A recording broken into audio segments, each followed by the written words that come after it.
Hi, I'm Dr. Saira, And I'm Texas Peck. and today we want to talk to you about making decisions. Hmm.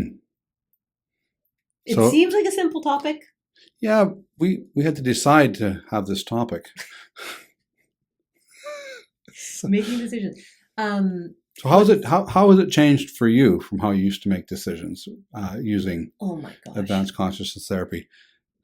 Well, before I had actually pre-decided a lot of my life. Ah, So, so I was like, if you do these things, then life will be good. So just do these things. ah. Right? So if So I do the morning meditation and go for my morning walk and then do my yoga practice and then eat the nutritious breakfast and then like all your I'm face. just no, I just like I'm tired listening to you. Right. So it's It's a like I lot. was taking out a lot of the willpower stuff so that I Mm, just had this routine. The problem with it was that I got to a point where I was just going through the motions and none of these things were delivering. right. Right? Like I had an idea of what I was doing those things for, and none of it was good. So I wanted to, because it's like a cognitive hack, right? That's what they call it. That like Probably just never trust anything that's called a cognitive hack. hack. So like there's this book, right, Atomic Habits, where they Hmm. talk about like you do little things and you Hmm. just keep adding, and then you have like a stack, like a habit stack, Hmm. right? And so that's kind of the philosophy of, and it's working kind of. But there's not a lot of joy or excitement or pleasure or spontaneity in my So then life. it wasn't working. That's my read on that. It's like, oh, my life was, Well, like I was alive yeah. So and I was functioning, I was getting through my day, yeah, which is good. but there was not a lot of flexibility Not a lot of or expansion. not a lot of no expansion. No No, expansion. just status quo. So when I'm listening to you say this, Yeah, um, there was a lot of doing, right. Yeah, right? But not a lot of room for being. So this is how we make decisions perhaps differently. Right? right. So that being piece is something we've kind of lost in our society. Why do you think that is? I think because we've become very, very focused on what the three-dimensional has to offer. And three-dimensional is all about time, space. If I want to move this hand over here, it takes me so long. If I want to do these things, we know how long that takes. Mm-hmm. There's a lot of focus on that. Right. There's 7 years Time of is money. Time is money. Good education takes 7 to 12 years to happen. Right. If you don't have a good education, you're probably not that smart. Right. Right? A lot of these things, I don't think that they're true. But our society's kind of been built on these premises right. about doing. Right. So then that affects how we make decisions. So if you make a decision at 10 years old that my success will be built upon these doings, Mm-hmm. then every other decision that you make is going to be made on that same premise. And now it's unconscious. Yeah, it becomes It's part of our like our personality. Yeah, right. Our personal reality is built out of our personality. So what we're talking about is a different way of that. Mm-hmm. So what we're saying is that we have access to more of our self, and that more of our self isn't confined to the three-dimensional. And that's what's sometimes hard for people to wrap their head. So we were joking earlier today about like what we're not doing is taking you from here. Oh yeah, this is good. To here. And that's a lot of psychology, right? It takes you from here. You explore all the stuff, ideas, theories, and you're back here. Our task in advanced consciousness therapy is to take you from here, explore some things, and help you land back here. Right. More in the essence of who we are. Right, which is it's a different frequency, it's a different tenor. But it's not a new thing. We've all been there. We've all been there, and a lot of societies still celebrate that wisdom, true wisdom, comes from within. Mm-hmm. It's something that we innately have that. And so we've covered it up with so much stuff that's not who we really are, untrue parts of ourselves, that we don't have a fix, and we don't value that gut feeling. Well, and that's where decision making becomes complicated, right? So we have like a pros and cons list. Oh yeah, it's really, really fatiguing. Right? Yeah. Like how do I make it? And we hear this with our clients, like how do I decide between this and that? And we tell them, well, you already know the answer, right? So one of the things we don't do is tell people what to do, right? Because they know it. We help them to clear away things that might be in the way of them actually getting that in. But how many clients have you had that say, just tell me what to do? Can you just tell me, like, should I do this should I pick this job or not? Right. I don't know. Um, Right? Should I study this thing in school or that? Should I be with this partner or that partner? Should I, like all of this or that? And that's also a function of the mind, right? That likes black and white thinking, right, wrong, yes, no. And one of the things you said this morning in our meeting. So I have a morning meeting with Texas, me, my husband Faison, and Texas's wife Monique. We call ourselves the Founding Four, and we founded the Expansion Project. Mhm. And so in our morning meeting, you talked about how, I think it was today or yesterday, about how that kind of, not negative, but that kind of misaligned thing had to happen Mhm. for this other opportunity to happen. Right. So even the bad decisions or the wrong turns still lead us to being in this moment at this time. And again, the brain, This the goes- logical linear brain is Well, like, well, no, that was a mistake. You should have done it differently, rather than that's exactly what needed to happen for us to get to this moment. Right. So those are the things that we can know deeply in our soul to be true, but they confound the intellect. Right? And we're okay with the confounded intellect.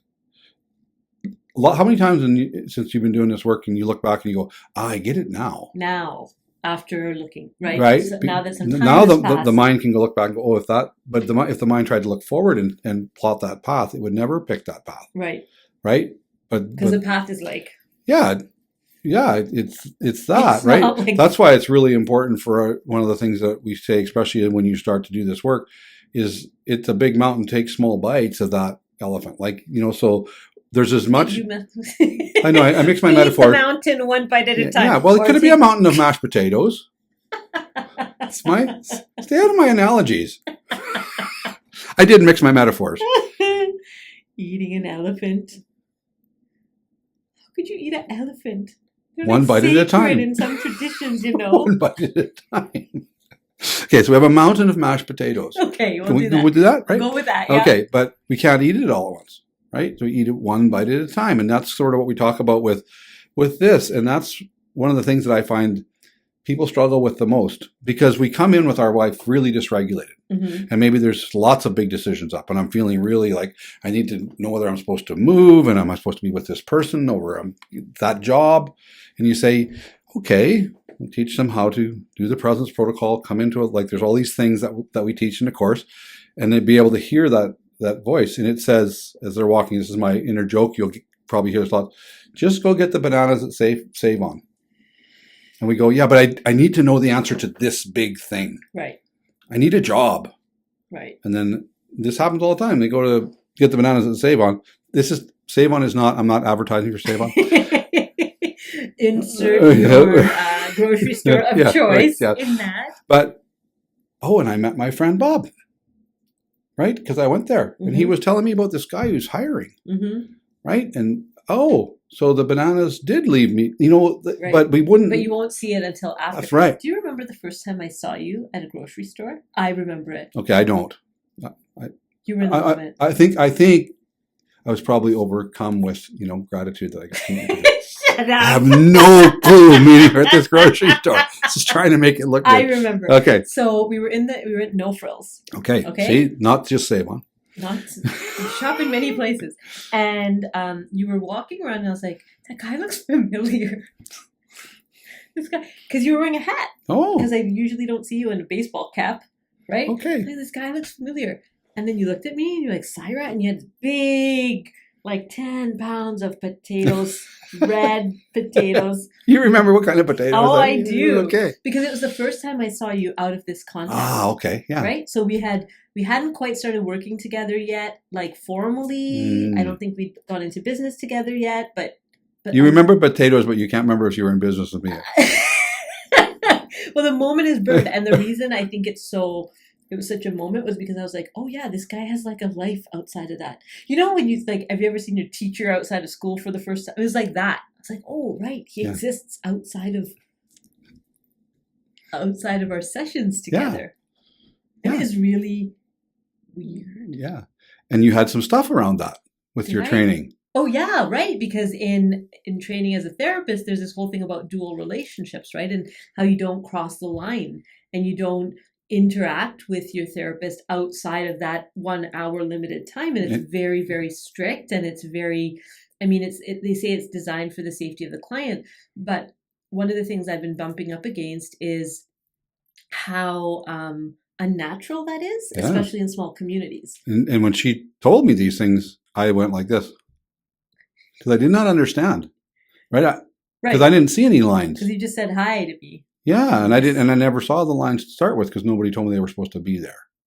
So you didn't have to unlearn all of that, right? Yeah. So making decisions, going back to our thing, for us has to do with following that guidance system that we tell you and really believe, want you to know that it's intrinsic to all of us. Yeah, it's not just for some special people that have some sort of like, ESP, fancy training or some spiritual gift. It's like each one of us has access to that wisdom. We all had it as kids. Many of us put it away because of whatever happened in our life experience, but we have access to it, and it doesn't have to take 100,000 hours of work to get back to it.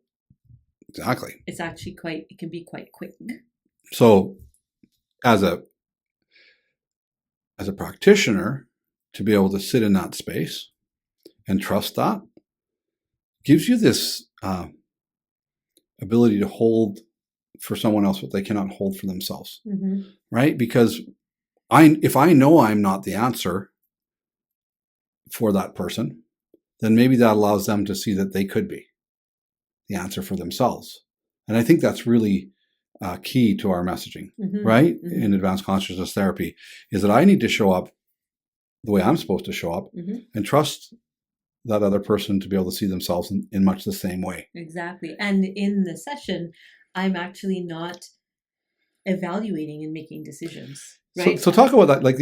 Like when you say that, that's such a foreign concept to me. Yeah. Right? But such a you don't work that way at all? No.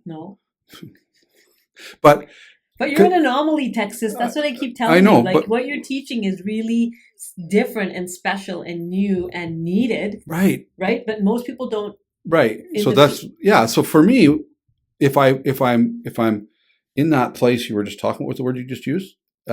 Evaluating. That's judgment.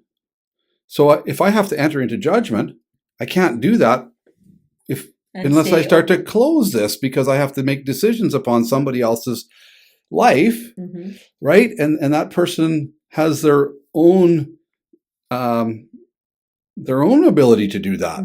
But so my eyes really opened. I was at a training recently around Indigenous mental health frameworks, and one of the things that my eyes were really open is that the idea of imposing or correcting or even informing somebody else in their way of in the way that they do things their day to day is a colonial concept. Yeah.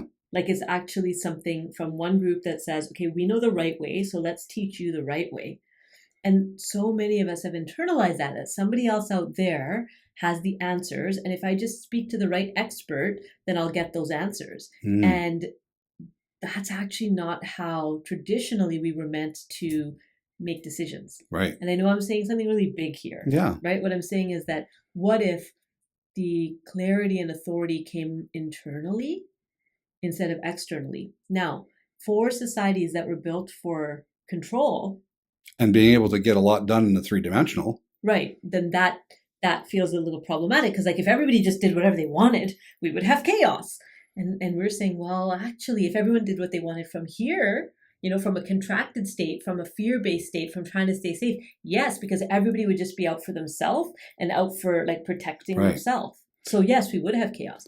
But if we're teaching people how to be expanded into that state, right? Then we're all in then in that state, there's no, I need to have more than you, and you need to have less. Like, there's none of that. Right. There's this cooperation and this collaboration that happens, and we've lived and experienced this. Right. So going back to the original thing we talked about is how we make decisions is all about who we are. Not right? what we do. Not what we do. Right? So out of my being comes my truth. And out of my truth comes my decision. right? And so as we work through these things in session with, I'm always doing my own work, you are, we keep changing. So then our truth changes. And what I wasn't able to do yesterday, what I couldn't hold yesterday, as I expand, maybe I could hold it the next time. Right? And then it makes decision making a little less daunting. Oh yeah. Because all my responsibility then is, as a practitioner, is to keep coming back into alignment, to keep, getting centered in myself, and then waiting for that guidance to emerge. That's and not just, we were talking about it, not just in the session room. Yeah. Right? That's pretty daunting. Right. Like, it's not just in that hour that I'm sitting with a client that I have to kind of stay open, but in my day-to-day life, if I'm able to do that, then when I end up in front of a client, that's my natural state. And that's what we're teaching people to do through advanced consciousness therapy, through the training program. Right. And even when you were just saying that one piece said, in my hour. And I can remember us having, she said, well, what happens? I said, well, we're going to have a session. Well, how long is it? I don't know. When we're done, we'll be done.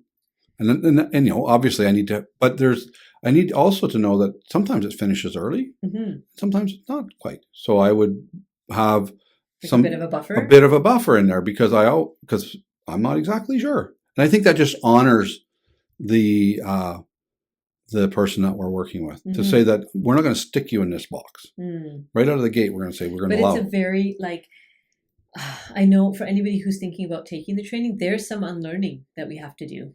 Right. And that's why it's a 15-week course. Yeah. And that's why we have weekly live teachings where we're both there and we're kind of supporting you through your questions. And that's why we have a 2-day immersive where you can come and sit with us face to face.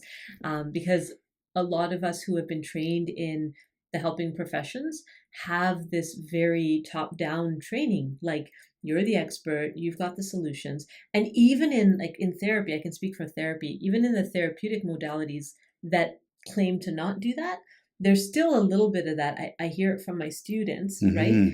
And new therapists. There's still a little bit of that. Well, what am I supposed to do here? Right. They're looking to me for answers. They're asking me about these major decisions of their life. So there's still a little bit of that expectation that, well, if somebody's coming to me, I'm supposed to give them something.